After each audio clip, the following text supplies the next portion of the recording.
Good morning, good afternoon, and welcome to today's Workforce webinar. My name is Alec, and as usual, I'm here today to help answer any of your general or technical questions that may come up. But before we get started, I'm going to cover a couple of things that you need to know about the session today. There's no dial-in number for attendees. All audio will be streamed to you through your computer speakers, so please adjust your volume there accordingly. You can submit questions at any point throughout this presentation by clicking on the Q&A icon located on the right-hand side of your screen, labeled here with this top arrow. Click there, type your question in, and click submit. If it's content related, we do have some time for a Q&A session, and your question may be pulled if we have time for that. And if it's a technical question, I'll have an answer for you that will appear on your screen shortly after you submit. Feel free to jump in there right now and let us know where you're joining from. It looks like we have somebody in here already submitting. You're from Columbia, South Carolina, so welcome. And if you want to download a PDF of the slide deck, go ahead and click on that handouts icon that should be appearing on the right-hand side of your screen as well. Click there and you should be able to download that PDF to take notes if you'd like. Today's webinar is being recorded. You're going to receive a link to that recording and a follow-up email, along with your HRCI and SHRM certification codes for today's event. All right. So in today's webinar, forget about engagement. It's all about productivity. We're happy to have with us Lori Bethel. Lori has been in the payroll and HR space for over 25 years, with the last 14 of those being with Sage. Currently, Lori is the product marketing manager with the global Sage people and cloud payroll teams, focusing on the United States and Canada. So, as I said, it's our pleasure to have Lori with us. So, Lori, let's go ahead and get started. All right, thank you, Alec, and hello, everyone, and thank you for joining us today. As Alec mentioned, we are going to be talking to you about creating great employee experiences and how that can translate into increased performance and productivity. Good stuff, right? All right, I think we're moving ahead a little too fast here. Let's go back a little bit. It's always technical, right? All right, there we go. So employee experiences and how they can impact productivity is a relatively new topic in the HR world. Okay, so over the last few years, it hasn't really been talked about too much. We're more talking about engagement, but suddenly this has become very mainstream, and it's really easy to see why in this technology era that we are in. What we'll be doing during the course of the next hour is to explore what we mean by the term employee experiences and why they matter. What has changed? What is driving this? And what is research showing us? Then we're going to look at 6 different ways in which you can deliver great experiences that actually should help to drive performance within your business. And if all we know, performance is high, productivity follows. And we're also going to take a look at how technology can be used as an enabler to help design and deliver really great experiences. So let's start by taking a look at where we are today. So the world of work is changing, right? We're all aware of that. It definitely isn't the same as when my dad worked for Ma Bell back in the day. So what are those changes, and what are the challenges that are emerging in the world of work? Well, to start with, business is changing. It's now 24/7, it's global, it's on demand, and as consumers, that is what we have come to expect. Has anyone heard of online shopping, 24/7 access to everything we want? Well, in a world where we have come to expect instant access to information, and we have the autonomy to do what we need to do when we need to do it in our personal lives, that expectation is carrying through to the workplace. We want the same experience at work. We want immediate access to our information, and that is quite a shift, which is leading to a series of fundamental shifts in the way we manage and engage our workforce. Work is no longer a place you go, but it's a thing you do. It's become a part of who we are, as opposed to, yeah, I go here to go to work. People ask the question, what do you do? Instead of, where do you work? The workplace is being transformed thanks to a workforce that is evolving. So let's take a look at how our workforce is changing. Our workforce is changing in multiple ways. It's global. It's more diverse than ever. It's multicultural and multi-generational. Did you know that there are currently 5 different generations of people in the workforce today? It's also multi-skilled with different skill sets. And let's not forget about different genders too. Each of these groupings has its own priorities, its needs, motivators, and aspirations. And another key impactor that we all need to be aware of is there is a global skills crisis, a war for talent, if you will. Statistics are showing us that of all of the needs in the world for good skilled folks, we are at a 40% level of what the actual need is. So that is causing this war for talent. It's driven by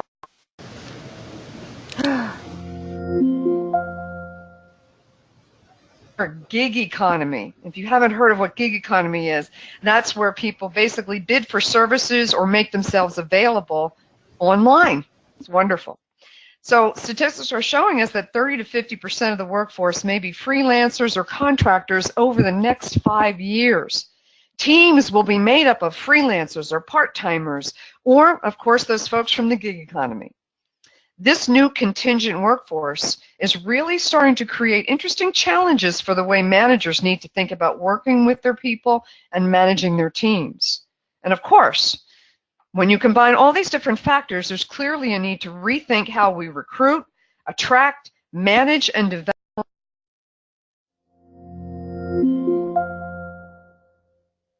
impact that is having on performance. We all know that an increased engagement inevitably contributes to higher performance and productivity. But even though we have been talking about engagement for some time now, the reality is that what we've been doing over many years to try to improve engagement simply hasn't worked. Let's take a look at these statistics they're showing us around this challenge. This will give us a backdrop to our conversation about experiences and how they impact productivity. So you can see over a number of years, people are typically not fully engaged at work. They're not motivated, giving it their all, whatever you want to call it. You can see from our slides that really only 1 in 3 people are actually engaged at work. I apologize. It's going, there we go. There we go. Sorry about that. So most of the people in a company, and this is staggering to me to think about it the other way, 70% are not giving their best for whatever reason it may be. They're on the phone, they're shopping, whatever the case may be. 70% of folks are not truly engaged. What's the result? Well, as you can guess, productivity crisis. Productivity is stagnant, and this is our second key data point. This chart on the left shows the U.S. GDP, or gross domestic product, from the 50s through 2015 as provided to us by the U.S. Department of Statistics. If you look at the trend overall, it's pretty flat. And this is changing by itself. It's magic. Anyway, back to our slide. There have been ups and downs, but overall it's pretty flat.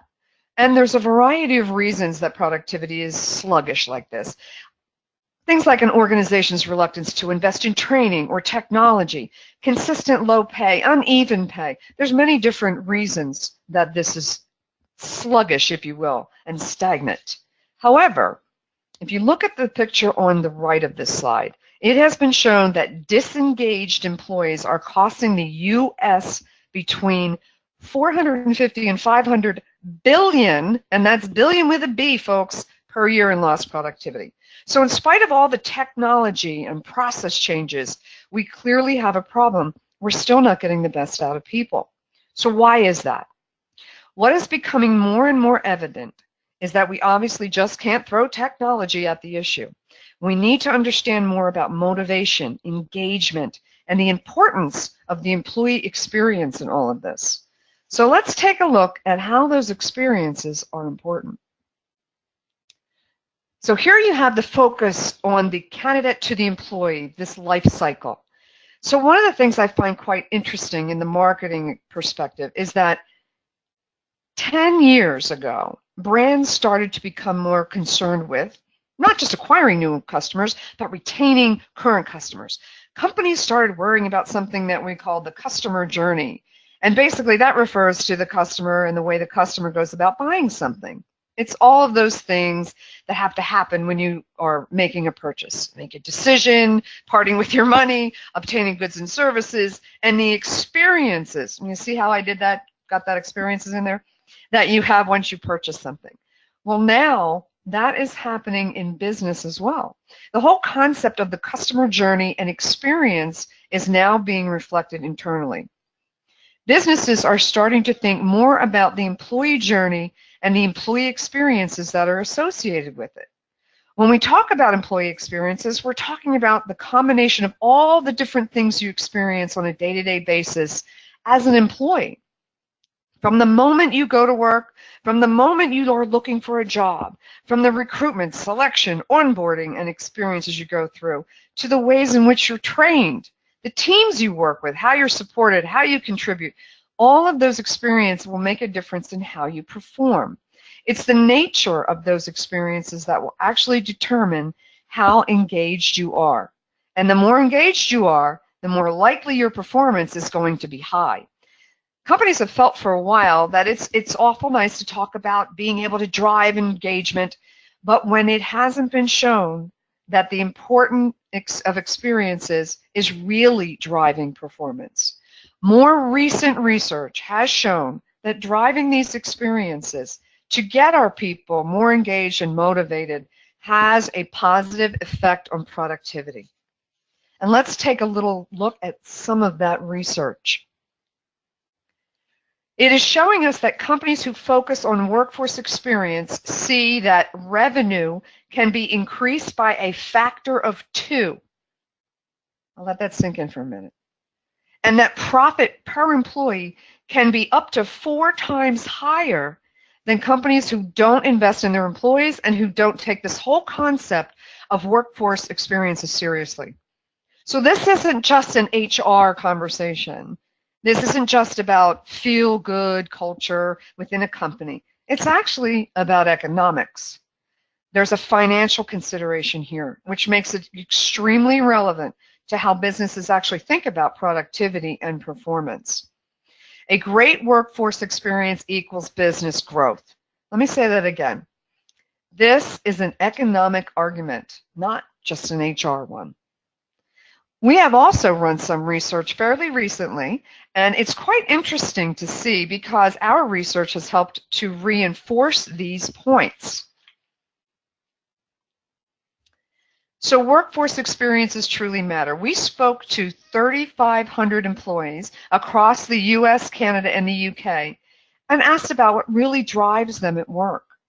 We found that it's not quirky benefits that they want. It's that they want to feel valued at work. They want those great experiences to feel that they are valued and an important part of the workforce in their business. Interestingly, 1/3 of the employees surveyed admitted that they are productive for less than 30 hours a week. Well, even the employees themselves recognize that this is something that can be improved. And here's some other interesting data points that came out of this research. Firstly, 78% of those surveyed said that positive workforce experiences have a huge impact on productivity. So positive experiences have a positive impact on what people do, have a positive impact on their motivation to do more, and how they work. And of course, and this is something that I particularly figured because I have 2 millennials myself, the percentage rises to 92% when you look at the millennial workforce. Our second point here is that 66% said that being valued and recognized is the most important aspect of their work. Being valued and appreciated matters greatly to people. Yet in many companies, this is often forgotten. But it's fairly simple to start generating these more positive experiences. Easy things like social recognition, peer shout-outs, or easy ways to provide recognition. So why aren't we doing it? And third, 12% of the employees ask regularly what would improve their experiences. 12%. And that is a very small percentage when you consider the impact that positive experiences can have on our bottom line, just as we saw on our previous slide.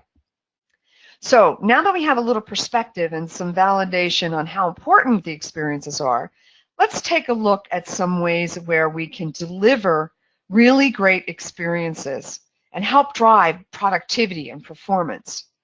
As I mentioned earlier, we're going to talk about 6 different ways that you can create and deliver employee experiences. Now, please note that this, of course, is not the exhaustive list. There are many additional ways that you can provide and deliver great employee experiences. But these things are at the top of our list because they are very impactful, they are easy to do, and they make good sense when you're communicating and trying to get your workforce to where you need it to be. So let's start with our first. So create tailored and personalized experience for your workforces. And you can see here that I'm kind of showing you, there are our 5 wonderful generations that are currently in the workforce, right? From the traditionalists all the way to Generation X, as we call it. From the high school grad who's entering their first job to that hyper-experienced baby boomer for the first time. As I mentioned, we have 5 distinct generations in the workplace. Each one of these generations has their own worldview, their own aptitudes, their own life experiences and expectations about what a good workforce experience is. They bring those things to work, and they work using those lenses, if you will. So how do we do this? How do we take this? Because everyone is driven by different goals and aspirations, and those aspirations can even change along the course of their career. Some employees are motivated by money. Others just want a great work-life balance. And the needs might be different for someone who's just moved into New York versus someone who wants to start settling down. Or perhaps there's someone who's getting ready to retire the next 5 years. Their aspirations are going to change as well. So in order to create the kinds of experiences that people want, businesses really need to understand people as individuals. And while age and generations are important, the fact is that you still have to understand individuals from their own point of view. We can do those, okay, everyone over this age is going to do that. Everyone in Generation X does this, and you know about the millennials, right? But those generalizations are normally not true. They don't hold true for 100% of those folks in those generations, and some of that can cross over between. So we don't want to target the generations by using those kinds of things. So in order to create the kinds of experiences that people want, businesses really need to understand them as individuals. So this reinforces the need for a couple of things, I think. And one, there's a real need to have good data and information about your people. And not just in terms of name and address, age, pay scale, but what do you know about them in terms of skill sets, motivations, aspirations, in terms of what matters to them most over the next 2 or 3 years? What do they bring to the job? What do they want to take away from this job? Where do they want to be in the next 2 to 5 years? What kind of training are they looking for? All of those things are important in knowing and understanding the individuals within your workforce. For businesses willing to take feedback from their people and embrace new ideas, new technology can also provide businesses with the means and flexibility to design, implement, and measure workforce experiences that make a tangible difference to employee acquisition, retention, and productivity. Remember, we do want to recruit and attract the best people for our jobs. And this is a good way to help you do that. So what else can we do? Well, we can offer flexible and agile working. Now, for those of you on the call, some of you have heard about flexible working, and quite honestly, the agile working is new, and I think it's very exciting. Our survey has showed that 81% of employees place importance and value on the notion of flexible, agile, and remote working. So let's take a look at each one of these. Flexible working. This is usually individually negotiated. It requires management permission and is seen primarily as an employee benefit. It used to be called flex time, right? Now it's called flexible working. The result is that an employee can work on a flexible time schedule, or they can have an opportunity to work away from the office on a particular day for a particular reason. Now, agile working, this is a little different. This is where an organization empowers its people to work where, when, and how they choose, with maximum flexibility and minimum constraints to optimize their performance and enable them to do their best work. And honestly, in today's busy world where everyone is trying to balance between work commitments and family commitments and personal commitments, and of course, time is always of the essence, right? Everything needs to happen yesterday. Employees are telling organizations that this is one of the most critical ways that they can actually create better experiences for people. Some of the benefits also of agile working, outside of our wonderfully motivated people, we have lower office costs, reduced carbon footprint, and more motivated employees with higher employee productivity. Now that makes good sense to me. But how do you track all this? We have to be able to track it. We have to be able to be flexible enough in our technology, right? We'll talk about that in a moment. So let's talk about our third example here. Leveraging mobile and self-service access. This is key, and it's increasingly important for people because of the use of mobile technology. The importance of mobile access, folks. And we all know it. We all have our mobile devices. We put them in our pockets. We carry them in our pocketbooks. They are with us pretty much 24/7. People expect information to be available on their mobile phone at any given time all day long. Okay? And it may sound pretty self-evident, but because we're used to this, and yes, we use this technology all the time in our daily lives, it makes sense that we should be able to use it in our work lives. And what's amazing is that for some workforces, they're still not able to access their HR information on their mobile HR or their mobile devices because their HR systems don't have the ability to do things like self-service. So doing really simple things like updating their personal records or booking time off, tracking performance conversations, not available. What we're finding is this actually detracts from performance. It detracts people from their current tasks. And it often adds to the workload that our HR professionals have. Our HR professionals, as you all are aware, are moving out of the old school HR role into a very strategic, important role to help move businesses forward. This kind of additional workload hampers that move. If people can do it for themselves and they don't have to come to HR with requests and forms and emails, it reduces frustrations, it makes things more efficient, and it drives better experiences as a result. At the same time, it helps HR's productivity and allows the HR team to move into those strategic positions that they need to in order to help drive the business forward. Before we do, on to our fourth way of creating experiences, I want to take a little route down looking at how analytics can play a role in delivering great experiences. And once you see that, you'll see why it was important for me to talk to you about this before we get to our fourth. So using data and analytics to drive decisions. This is another great aspect in designing your experiences by knowing and understanding your people.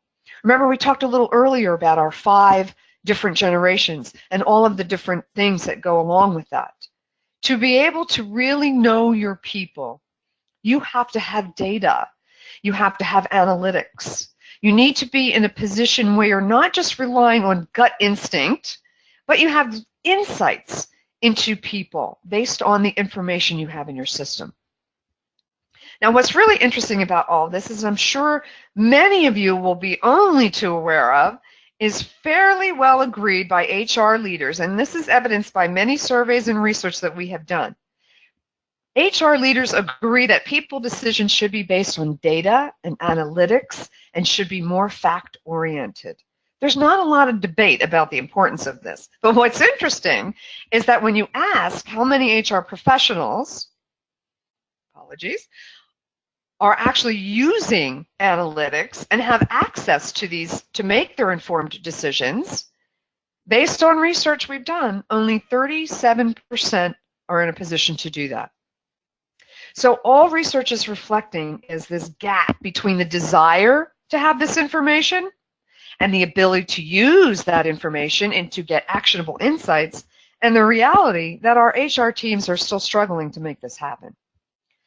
You can also see from research that 92% simply do not have the insights they need to run the business effectively and drive great experiences. And that, my friends, leads us to the fourth way that we can deliver great experiences. Using data, analytics, and driving those decisions using good information. So businesses need to know and understand their people. You have to have that good data.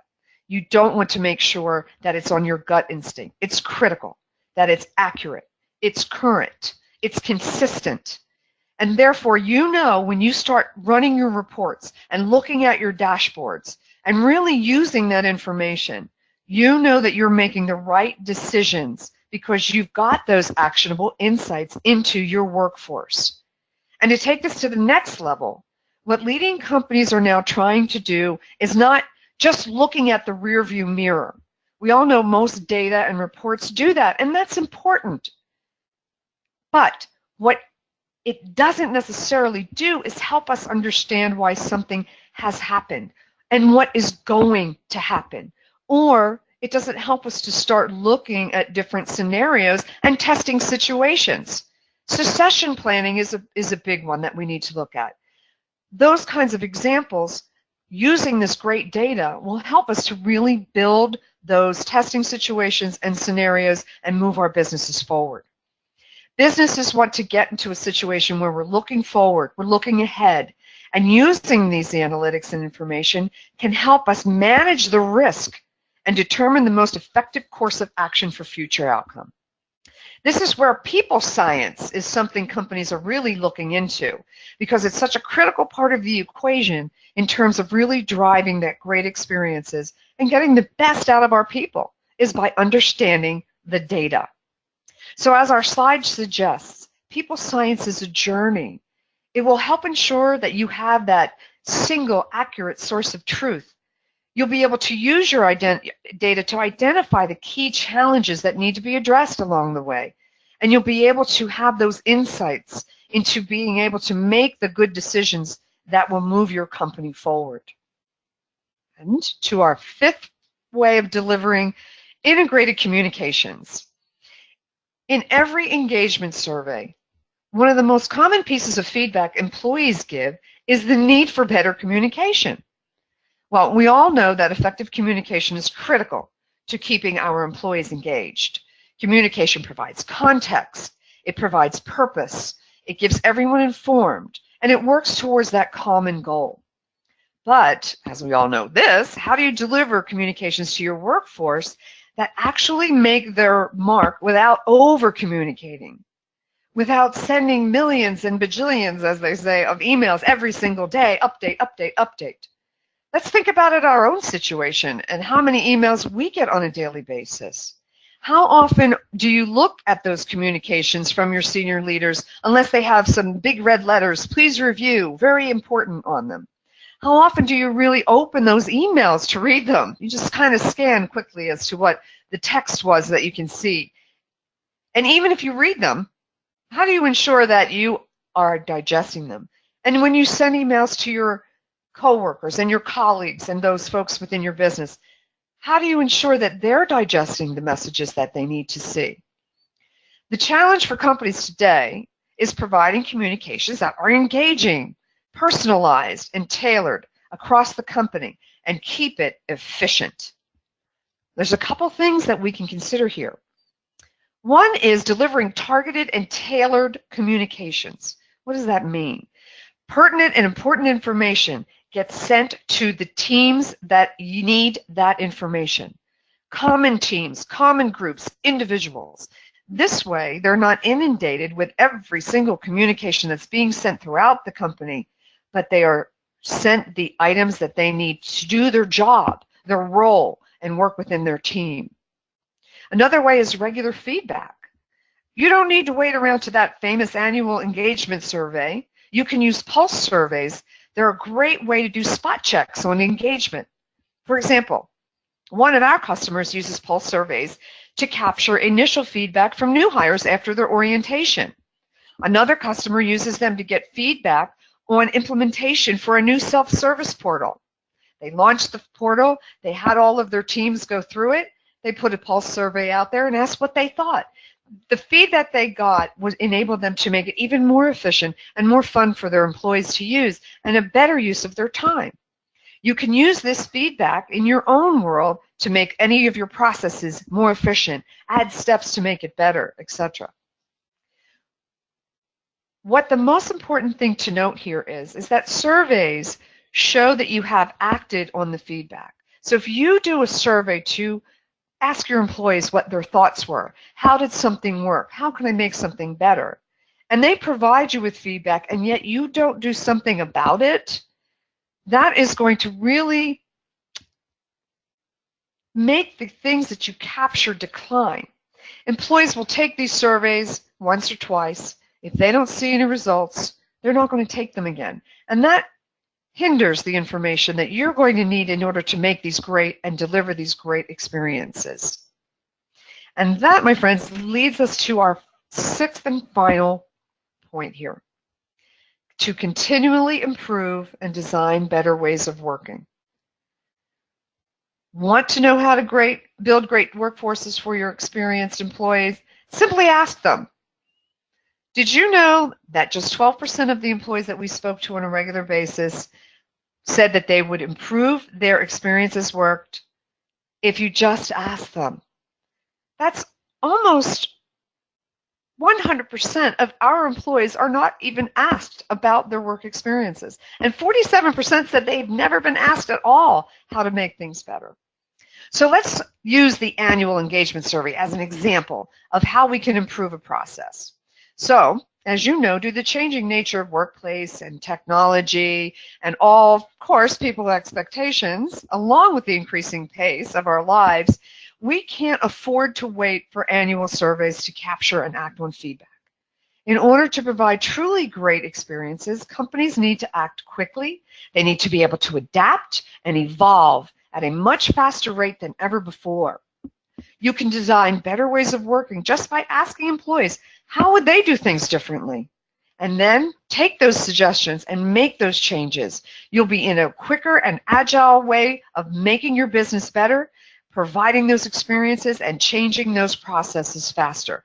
And if you can do that, your employees will see that you actually care about what they do and how they work and really want to make things better for them. So in summary, how to build some experiences that our employees really want. Tailored and personalized experiences. Really gathering data on the people that have given you the best.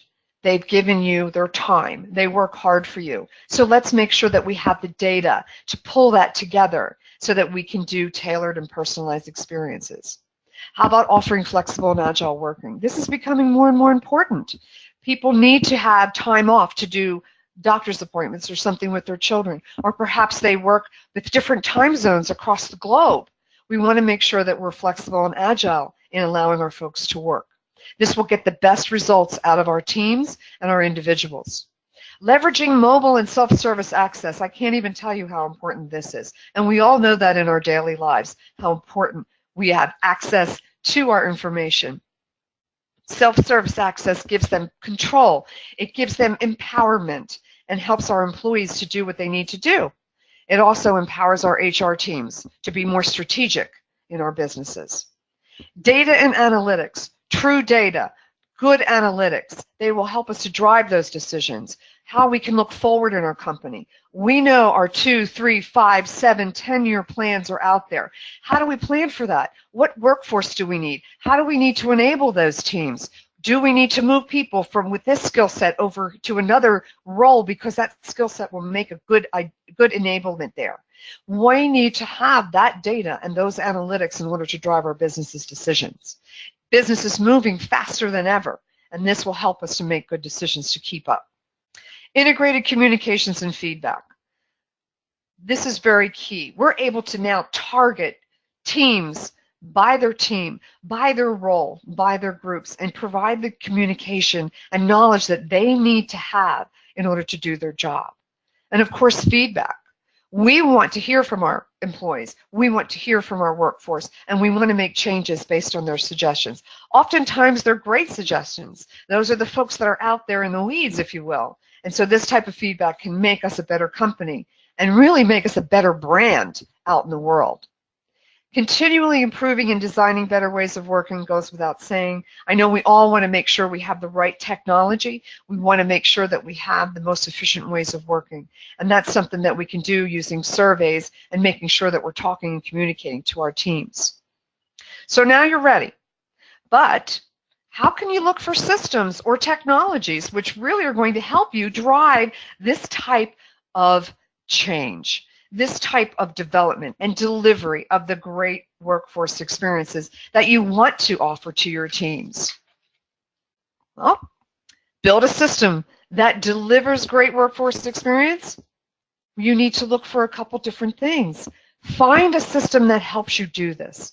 I would suggest using this essential checklist. It kind of gives you a good overview of what your system can do. And of course, you will do deeper dives, right? So it's not simply a case of implementing the technology anymore.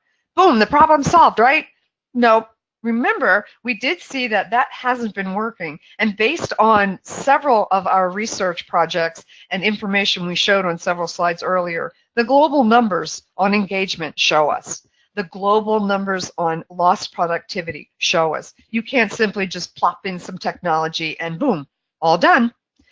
What you need to think about is how you can use that technology to start driving some of the changes we talked about, like tailored processes or integrated communication systems. If you look at how modern systems can help you automate processes, offer the use of self-service and mobile experiences, and deliver better ways of working, then you're really building those great experiences. And greater experiences drives productivity for your company. And that's what we want to do. So let's take a look at how some of our customers used our systems to do this. Now, I apologize, these are small, but just to give you some good ideas here, you can see that these portals have been really, they're different as the business themselves. There's color, there's different pieces, and we call these tiles. There's different tiles out there that enable the employee to go in and check on data, to get communications, to learn about each other, to hear messages from the CEO, to find out what the next great employee volunteer schedule looks like.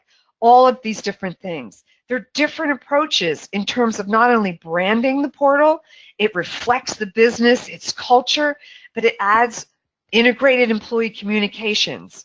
It identifies things that the employees should know and lets them know, boom, here you go. When you log in, you're going to get those great communications. It can also be used to capture information about your employees or capture other things about your colleagues that you want to know. One of the biggest ones that we like to point out, and it's right here in the center, is a company called Innocent. And it's a European company, but it's owned by Coca-Cola. And it's Europe's largest smoothie brand. It's a very fun company, and they do lots of great things. They brand their employee portal to reflect their brand. What they collect about their information is things like, what's your favorite smoothie? What do you do on your days off? What are your hobbies? And this way they can actually have other employees talking to each other that didn't even know that Joe loves to horseback ride. Well, over here in this other team, Susan is a great horseback rider too. Maybe they could get together and share those experiences. So branding that portal to enable employees to communicate with each other and share those common experiences gives a great work experience for them and builds that team feeling, that whole group feeling. Now, there are a lot of other different things that you can do here. You can, like I said, you can add CEO. You can give numbers of, hey, our business has grown by this much, new sales, new customers, all of those things. So these portals can be really changed and set up the way that you need as a company to succeed and provide the information that you want your employees to have and to enable those great workforce experiences. So I hope this has helped you to see just how important employee experiences are to the success of your business and how easy, with the right technology, you can create and deliver those experiences right to your employees in a matter of minutes. So I truly, truly appreciate your time today. I hope that has helped you, and I'm open to questions if we have any out there, Alec, and we will move on with that. So thank you, everyone, very, very much for listening today. All right, Lori. Well, thank you for taking the time to be with us. We do have some questions in, but before we get to those, I'm going to go ahead. If you have any questions, just a reminder, click on that Q&A icon on the right-hand side of your screen, type that question in, and click submit. Again, this webinar is being recorded. You'll receive a link to that recording in a follow-up email. So, along with your HRCI insurance certification code. So let's jump into these. We have one here, Lori, and the question is, how might you create an engaging onboarding experience for new joiners? Ooh, that's a good one. I like that question because we just went through that ourselves. And so a couple of the different things that we've looked at to create those within our system, we have the ability to do all kinds of things. For example, workflows. We have the ability to do checkboxes. We have the ability to track different types of things, such as paperwork that needs, and this is all basics, right? They need to fill out their paperwork properly. We need to make sure that they are taking the specific training and that they need to do when they join us as well. But additionally, what we've done is we've added some fun things like, okay, here's your paperwork, all done, check. Let's talk to the manager in between. So the workflow moves to the manager. Then we ask them to do some additional training. They go through their training and talk to people about that. Check, box check. The next thing we added was, what are your hobbies? What do you enjoy? What do you want to see and get out of this experience? What kinds of questions that you may have? We hook them up with people who share their hobbies, so they're immediately feeling part of the team. We also allow them to speak to folks who have been in their role, so they can kind of have, different experiences and say, hey, this is what I've experienced, this is what has worked really well, and these are some things that you may know to be successful here. And so what we've done there is by adding these different kinds of experiences to onboarding, we have given the employee, they immediately feel part of the team. They immediately are engaged in all of our wonderful things that we do at our businesses. They have someone to reach out to besides their hiring manager when they want to ask questions. And so this has worked really well for us. And we think by the feedback that we're getting, because we, of course, do our surveys, our pulse surveys, we're getting great feedback that this is really helping employees really join faster and learn quicker and be a part of the team. So hope that helped. All right, yeah, thank you. We have another one in here from Paula. Paula's just asking about the portal on that last page.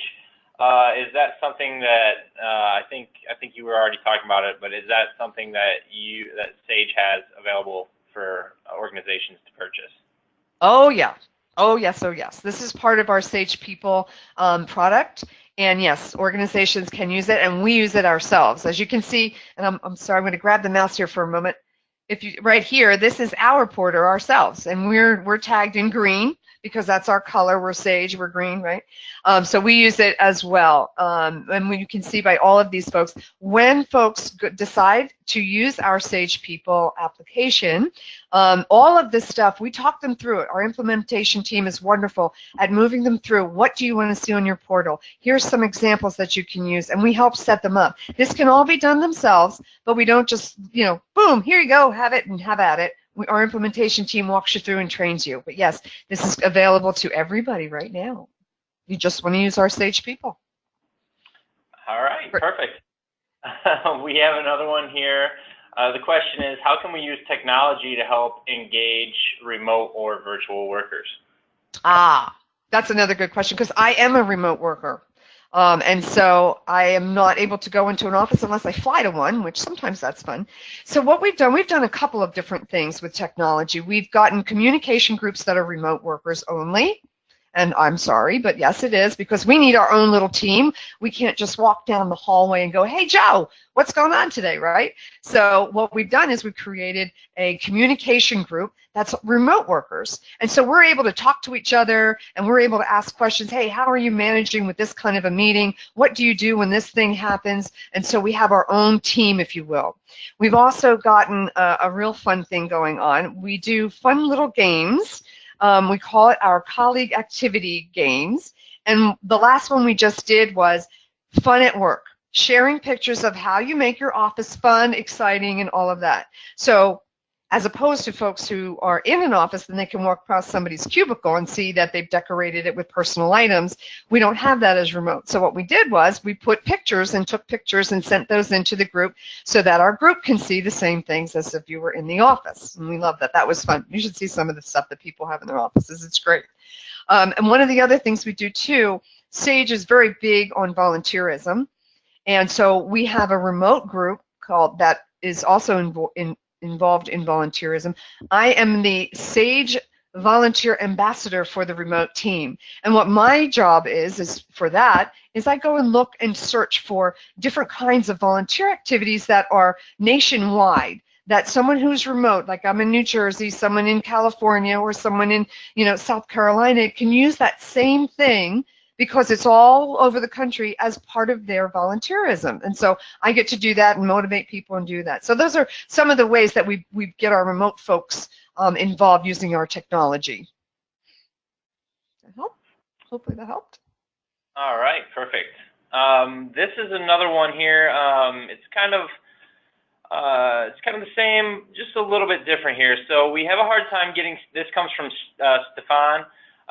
We have a hard time getting our staff to use a platform they aren't normally already on. For example, even SharePoint gets a grudging nod when necessary. Our primary HR functions are built outside of our part of the organization. How do we get people to start using a new platform like Sage when they actually engage with it daily, regularly, often, and on an ongoing basis? Okay, so if I'm understanding the question, and correct me if I'm wrong, we do have that. We struggle with people. New is always scary, and I like it this way better, and blah blah blah, kind of a thing. So if I'm understanding what you're asking, how do we get them to use Sage in the online? We call it WX, and that's where employees go and use and add and change and all of that stuff, their personal data, their demographic data. Some of the different things, it is difficult, like I said. It's much easier to walk down the hallway and go, hey, Joe, manager, can you put this in for me? What we've done is we've offered many different ways. We've used the portal, for example, and asked questions. We've added different questions to people's individuals. So, hey, I need everyone in the team to answer this question in the portal. So it's kind of like, a training kind of a thing. We've offered training. And we do a lot of training within Sage to make sure that our folks are as much up to date as possible on our systems. And of course, it's a workflow, and they have to check the box, so they kind of have to do it, and it's part of their review. We also engage our employees as teams, so we have multiple team meetings. And we do that electronically as well as within the buildings, and actually walk through some of the things. So when something new launches inside our portal, we've got these open meetings. We use different types of questions. Have you seen this yet? And answer question yes or no within the portal. And we also, kind of put it in their review. You need to make sure that you do this, this, and this in the next 30 days kind of thing. And so I know it's difficult, but some of those things that we've done, as I explained, have helped us to get folks on board. And once they get on board, honestly, once they do it once or twice, it's so much easier than walking down the hall to ask your manager, or trying to find that email, or waiting for someone to respond to you. It is so much easier to go in, boom, boom, boom, request a day off, right? And you get immediate response whether it's approved or not. It's so much easier to say, I moved into a different city, and so I have to change my address. Boom, boom, boom. I go do that, and they get screwed. So it does become habit, and it becomes easier. It's just getting them in there to do it.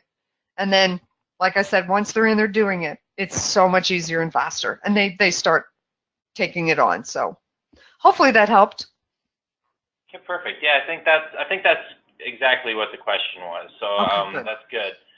So we're going to go to the next one here, Lori. And the question is, what are the key analytics or reports that I should have at my fingertips? Oh my goodness. And that would really depend on what you are looking for. Of course, right? What we've done is we've created dashboards and standardized reports. Okay, and so those dashboards will give you, different types of information, such as how many folks do I have clocked in today? How many folks do I have on vacation today? And you can see that across teams. So a team manager can actually go in and say, I've got a team of 300 and they're across the country. Who's here? Who's doing what? And you can see those reports. As an HR manager, you're able to see those types of reports: absenteeism, PTO, outs. Also, if you have open gosh, I can't even think right now. If you have open positions that are available, where they are, what's the process, and the same is true for any recent hires and onboarders and joiners, where they are in the process, in the workflow, and all of that stuff. So we have created a lot of that already out there for you, and there's dashboards to enable you as well, so you can go look at those types of numbers that are going on. But in addition to that, there are many different reports that you might want to create based on what you need to provide to your business. As more of a strategic partner in business, you want to see some things on succession planning. We know that the business is doing X, Y, Z in the next 3 years. I'm going to need to take a look at my workforce. Who's ready to retire? Who's leaving? Who's at risk? That's key in the growth of your business. And so you'll be able to grab all of that and develop those succession plans and give that information to the business and say, okay, in 2 years, if we want to do X, we need to do X, Y, Z with our employees. Here's the employees I'm thinking about here, and all of that. And so there's quite a bit out there that you can do. The system is very versatile and picks up quite a bit of information. My favorite really is the at risk, because I want to know if I have an employee who's at risk, if perhaps their performance isn't up to par, they're calling out more than they normally have, they're, those types of things, their boss is concerned. Those are the folks that, if they're a high performer and something's going on, I want to know about that so that I can mitigate that immediately. And so those are the kinds of things that are out there for you. And it's very customizable. If there's additional things you need, we can customize that, add fields that you may want to track, et cetera, et cetera. All right, great. We have one more in here, and this one we might need a little clarification. Okay. But it's in regards to the first few slides there with the statistics on them, and they're just wondering where the data sources, where those statistics are coming from. I'm pretty sure you mentioned it earlier, but just a reminder. Okay, let's see, and I'm going back and looking at statistics. There's several different places. One of them is ours. We've done many surveys as a company. It's something that we do. We also work with multiple analysts across the country that provide this type of research. If you'd like, I can provide some of the analysts that we use. If you need to have that, that's fine. I can certainly let you know who we use. A lot of it is provided by, we do a lot of SHRM has given us lots of great information too. We're a big partner with SHRM, of course. And again, like I said, a lot of it is our own internal. So, we do use a lot of different places. If you need specifics, just, you can provide that email address to me, Alec, and I will get that back to that person. Okay, perfect. Yeah, we do have all these on record, so we have that info. Okay, perfect. All right. So, okay, so that's actually all we have in here right now. So we'll give it another minute or so. We don't have a whole lot of time left, but while we're waiting for maybe one more question to roll in, I just want to take the time again to thank you, Lori, for taking the time to present with us today. And I also want to thank everybody in the audience for your participation and attendance. We really appreciate it. In addition to all that, I also want to thank Sage for sponsoring today's webinar. It's been a pleasure working with them on this event. And the same for last year's event with them as well. So it's been a pleasure working with the folks there at Sage. So it looks like that's all the questions we're going to have for today. So again, thank you to everybody. Thank you, Lori. Thank you, Sage. And thank you to all of our attendees today.